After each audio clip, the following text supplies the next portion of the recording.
Hey, this is Otto Rupsman, and apologize about the camera shake. This is Otto Rupsman, and great copy makes you millions. This is my wife, Rachel Rofay. She is an amazing copywriter. She writes sales letters. She has literally dozens of sales letters that have pulled double-digit conversions, which is astronomically amazing. This woman is fantastic at what she does, and I want you to remember this, because this is the point of this video. Rachel's cats can spring past Android's losing speed. I'll say that again. Rachel's cats can spring past Android's losing speed. Okay, thank you, babe. She's out of here. Okay, so what does that mean? That is a mnemonic that I created that goes into the 6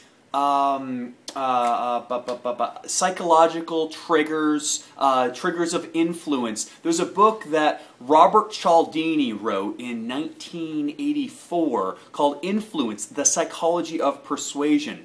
And he wrote this book. This guy is literally, it's a great book. I've had 9 or 10. It's either 9 or 10. I gotta look up, but it was either 9 or 10 to date. Multi-millionaires that have recommended that book to me. And what they've all said is, if you really want to get great at influence, at increasing your sales, then learn and fully master that book. So I've read the book a couple times, and I could never remember the 6 influential triggers he talked about, and I just gave it to you. Rachel's cats can spring past Android's losing speed. Okay, so what the heck does that mean?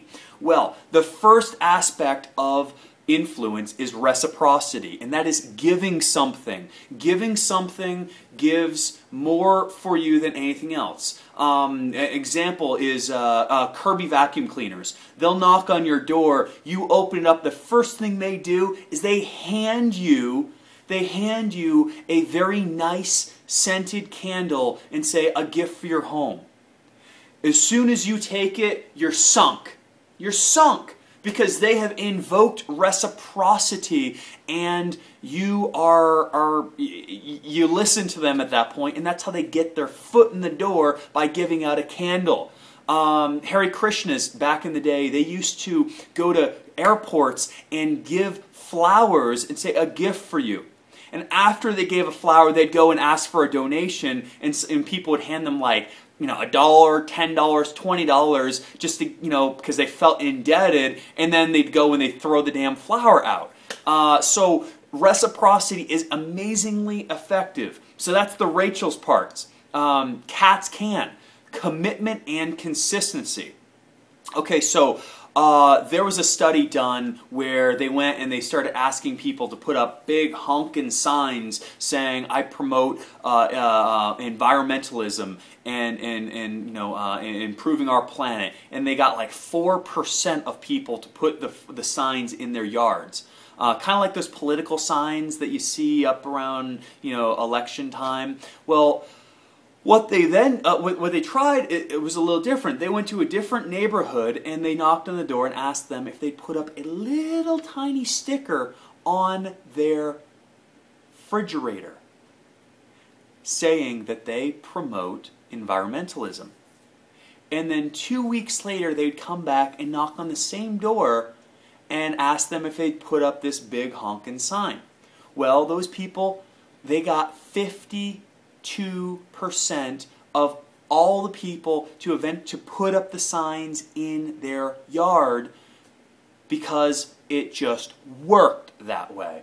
It frickin' worked to get them to do something, because they'd already made a small commitment that moved toward getting a bigger result. Okay, so that's commitment and consistency. Rachel's cats can spring past. Spring past is social proof. What other people say about you is much more important than what you say about yourself.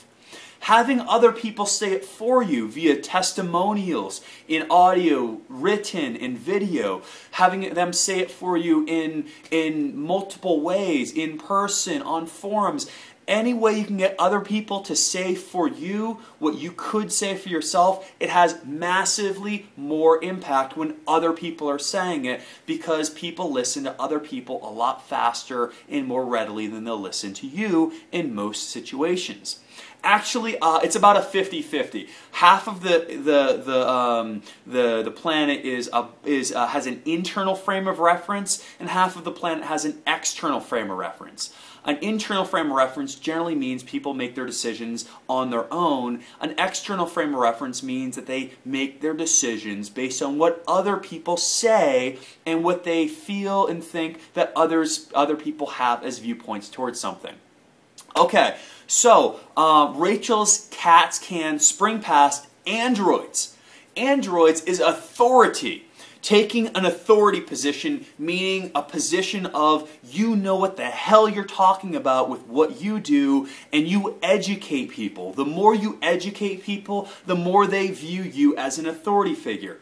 All these videos that I'm putting together and giving you, well, frankly, that positions me as an authority figure, just being 100% transparent with you, because A, I know what the hell I'm talking about when it comes to making money with sales copy, and B, it gives you real value that you can take to the bank. So installing these different things into your business will increase your profits, both your gross revenue and your net take-home money in your pocket profits. So the more you can position yourself as an authority figure, the more it's going to make it easier for you to make boatloads of cash.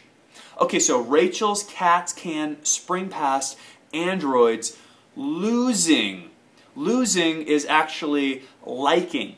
Liking. People must like you. They gotta like you. And you know, whether you like me or you don't, you can absolutely agree, I'm high energy, I talk fast, and I got a big smile on my face because I'm passionate about this, and I'm passionate about making you boatloads of money with some of the stuff that's up here that can be applied to your business to jump up your profits.